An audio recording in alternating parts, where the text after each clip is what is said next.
Dear students, good evening. Last class we discussed about the way of measuring the pH of unknown solution, isn't it? And we can measure different pH of the solution using the pH meter. So pH meter is very much important for measuring different solutions of the unknown, right? And so in your syllabus there is a heading electrochemical instruments. Electrochemical instruments are nothing but like pH meter, conductivity meter, dissolved oxygen analyzer, silica analyzer, sodium analyzer.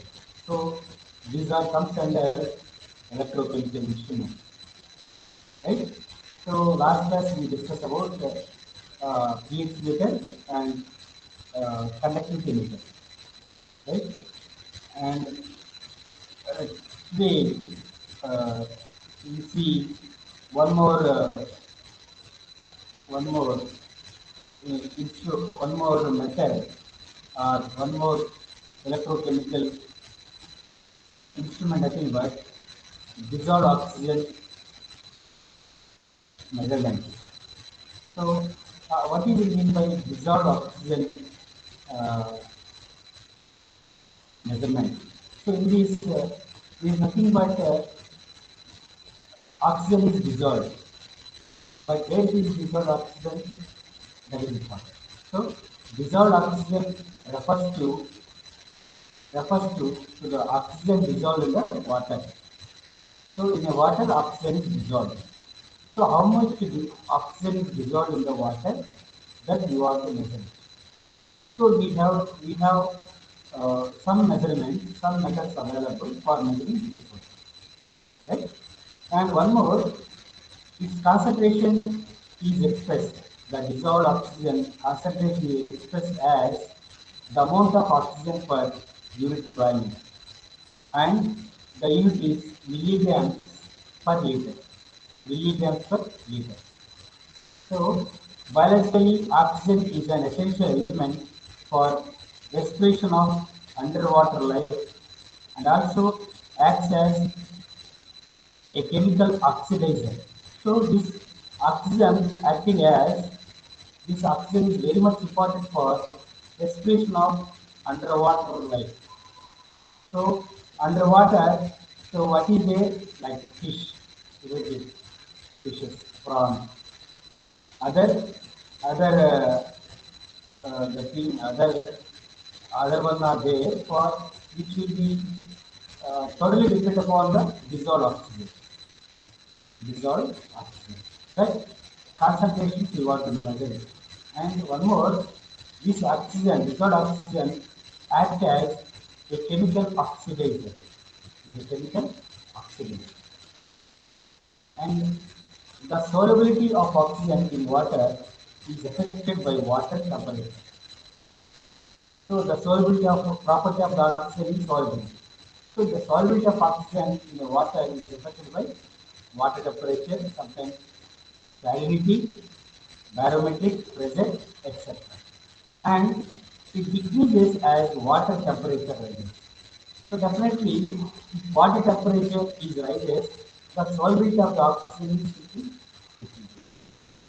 So our aim is how much oxygen is dissolved in the water, that concentration you want to measure, right?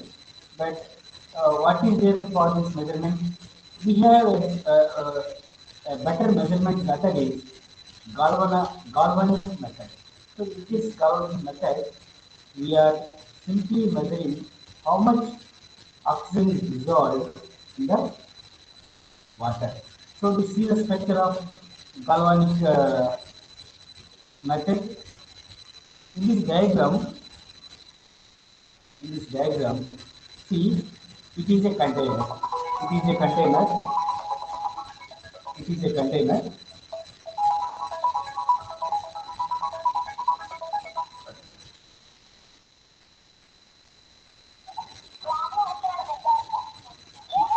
మళ్ళీ చేస్తాను క్లాస్లో ఉన్నా మళ్ళీ చేస్తాను bye sorry for this okay you take this see the diagram carefully observe it. It is a container. It is a container.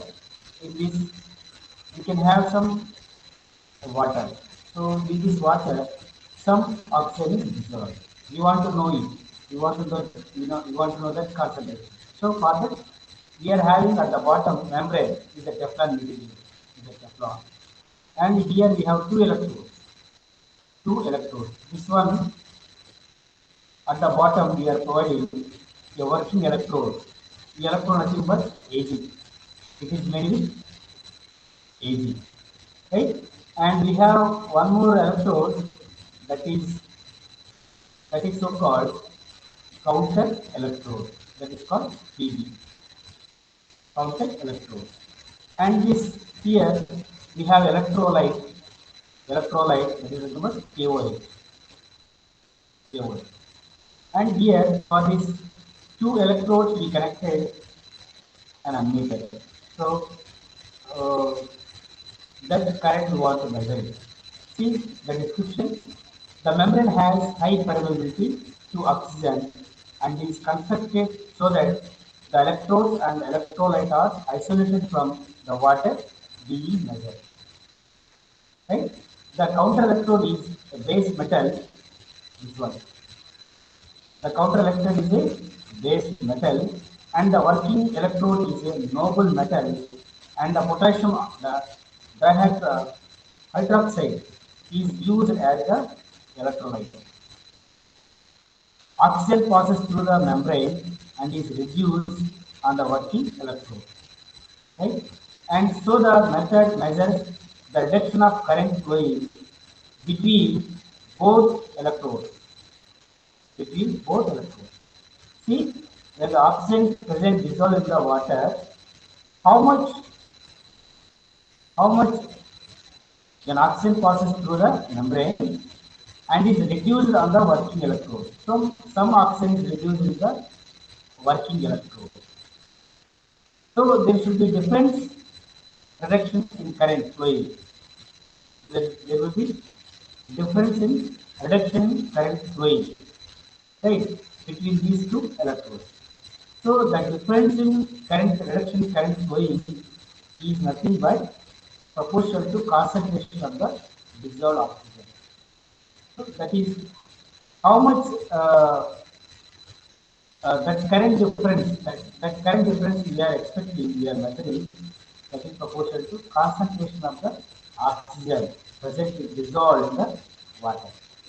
So with this galvanic method, we can simply measure the known dissolved oxygen in the water.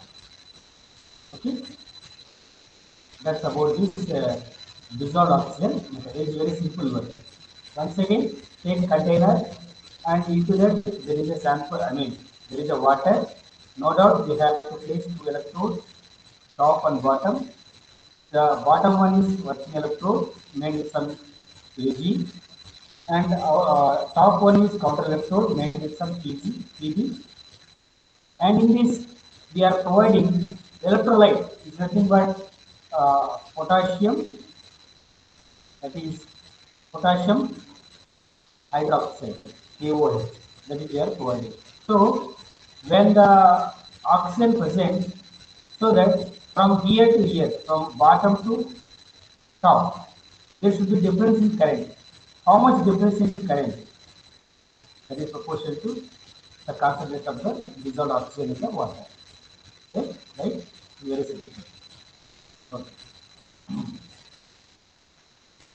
Okay, and we'll see next class the remaining concepts.